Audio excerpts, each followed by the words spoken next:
Tai ką, vėl senos blogos bėdos? Jo, gynyba. Vis gynyba blogai. Taip atrodo, pradėjom normaliai, ten viskas išlyginom, ten, 2-1 buvo, ten viskas buvo blogai. Bet gynybai kažkaip dėl to, nežinau, nepasisekė gal. Nežinau, stengsimės, treniruosimės, gal kitą metą bus geriau. Bet iš esmės, juk jūs dabar einat jau ne rezultato siekti, o tiesiog pasimėgaut žaidimo, ar aš klystu? Ne, kodėl? Mes norim laimėti, stengiamės laimėti, bet kažkaip nežinau. Tai aš kaip anąkart klausiau, gal iš tikrųjų per daug dėmesio skiriat puolimui? Ir nukenčia gynyba dėl to? Jo, dėl to ir gynyba nukenčia. Praeina per gynybą ir viskas, ir čia jau negalim padaryti. Ir vėl turit konstatuoti, kad varžovai buvo stipresni? Negalvoju, kad tai buvo stipresni. Lygus buvo kažkaip. Turėjo taip lygiom baigtis, ar ne? Jo. Tiesiog tendencija ar kažko būt pranašesni? Ir tendencija tebūnė visų tų metų, kaip sakant, dėsnis prasidėsi tradicija ta gražiai ir šiaip tikrai buvo pranašesnė. Nežinau, kaip iš šono atrodė. Iš šono atrodė, kad jie momentų turėjo gerokai daugiau. Smūgiai vartus iš neaišku kur. Sakykime, prie 2-2 jų momentas, prie 3-2 porą. O kai buvo 2-0, mes 2 dar nebuvome mušę, kur 1-1 žmonės išbėgo. Taip, kad būtų 4-0, gal nebūtų buvę 2-2. Tai čia vėlgi ir noriu Dineriui, aišku, padėkoti už Grimbyglių žaidimo pamoką. Gulint mūsų žaidėjų ten nugriovus, atbėgti, mušti įvartį tikrai pagarba. Bet šiaip, ar nemanot, kad toje situacijoje reikėjo tiesiog stabdyti žaidimą, pražangą?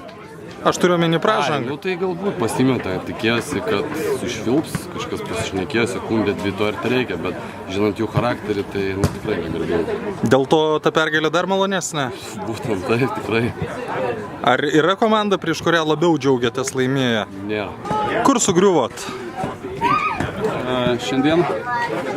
Šiandien sugriuvome antrą minutę, nes padarėm klaidą, kokios negalima tikrai daryti. Perdavimas ir vidurį, įvartis ir su VVG, kiek mes pamenam, jie dažniausiai atsitraukia. Ir jau žinojom po to pirmo įvarčio, kad bus jau labai sunku. Bet iš tikrųjų, taktiškai turbūt jie labai brandžiai sužaidė. Reikia pasveikinti vartininką Aurimą, nes nerealiai, kas pirmam kėlinį, kas antram kėlinį, jisai tikrai, aišku, gal nebūna gerų vartininkų ir tik jos pataiko, bet jisai šiandien šaudė sužaidė. 4 įvarčius, manau, mes galėjome mušti po 2 kėlinį, antram kėlinį, todėl negalima sakyti, kad jie ten labai brandžiai, nes antram kėlinį buvo pavargę, pas mus buvo daugiau keitimų ir aš manau, kad jeigu ne vartininkas, mes turėtume laimėti šiandien, bet pirma klaida pradžioj.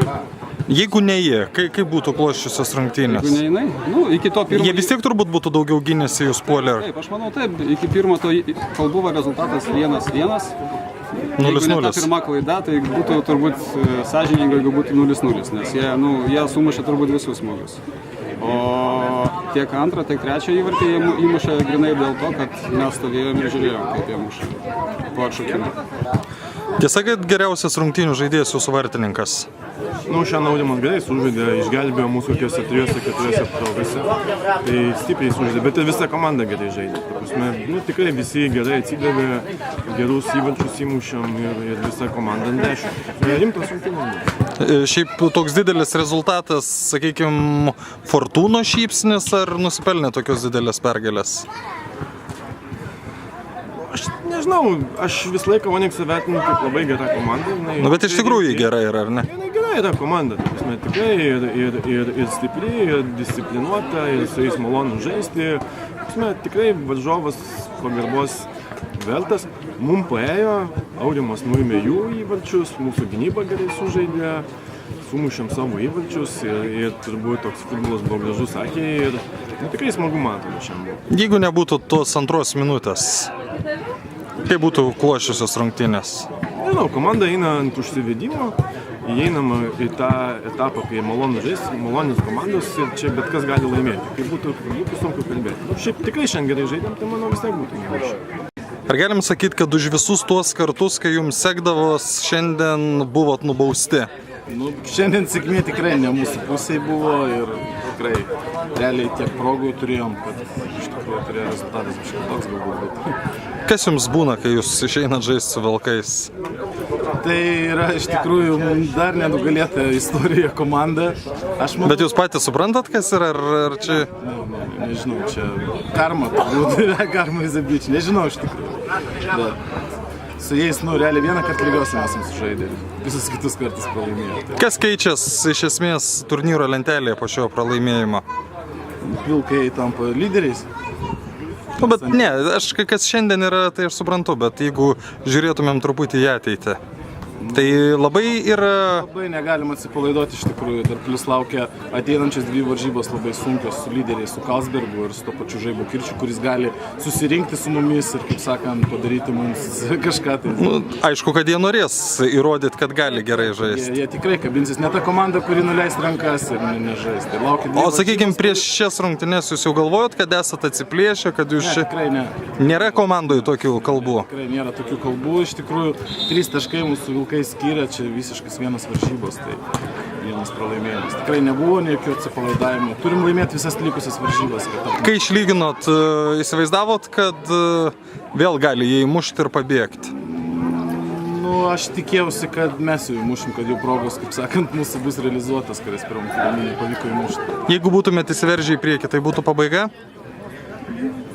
Nežinau, iš tikrųjų. Manau, kad šiandienos varžybos lygus rezultatas būtų buvęs pats toksai Teisingiausias. Grįžo senos geros Skaidiškės. Grįžo Skaidiškės, kurios muša. Manau, kad pasisekė pelnyti greitą įvartį, manau. Viskas po to antrą. Viskas savo jėgą. Šį sezoną nebuvo tokių daug rungtynių, kur taip sumuštumėt? Nebuvo tokių daug rungtynių, bet nežinau, žaidžiam. Kad nepralaimim, pakol kas gerai. Žiūrit, kas daros lentelės viršuje? Kas ten daros, ten Vilkai visus daužo. Bent jau buvo šias rungtynės, mačiau, kad... Gerai, tik nežinau, malačiai. Gera žaidžia, gera komanda. Nusipelno. Bet aš turiu omeny iš savo varpinės. O iš savo varpinės, ką žiūrėti, jeigu reikia viską laimėti, tada galima žiūrėti. Aš ką žinau, kiek čia dar po to bus lygiųjų. Ar dar kaip čia toliau susiklostys. Bet dabar scenarijų yra labai daug galimų. Yra daug galimų, aišku. Manau, dabar kiekvieną pergalę pralaimėjimas daug labai reiškia, aišku. Liks jau 3 turų, tai šis, manau, bus dar aiškiau. Dineris ten bus viršuje ar ne? Turėtų būti, manau. Kad jis čia vienas varžybas nepasiskė šiemet. Jau šiaip tai... Bet ar su jumisgi žais? Tai žais su mumis, nežinau, kaip ten mums seksis, kaip jiems seksis. Bet jie jau... Bet bus įdomu turbūt. Aš ir manau, kad įdomu bus. Ir su Žaibo Kirčiu bus įdomu. Dabar, manau, liko visos varžybos, kurios bus labai įdomios, nes negalim pasakyti, kad liko kažkokios silpnesnės komandos. Liko tokios komandos, kurios yra viršuje, arba yra komandos, kurios mums nėra parankios tokios. Kaip ŽV ir net ir patys Vilkai, mes kiek prieš juos nuo pirmų sezonų, kai žaisdavom, visą laiką mums nesisekdavo, nepriklausomai kokių sudėtis būdavo.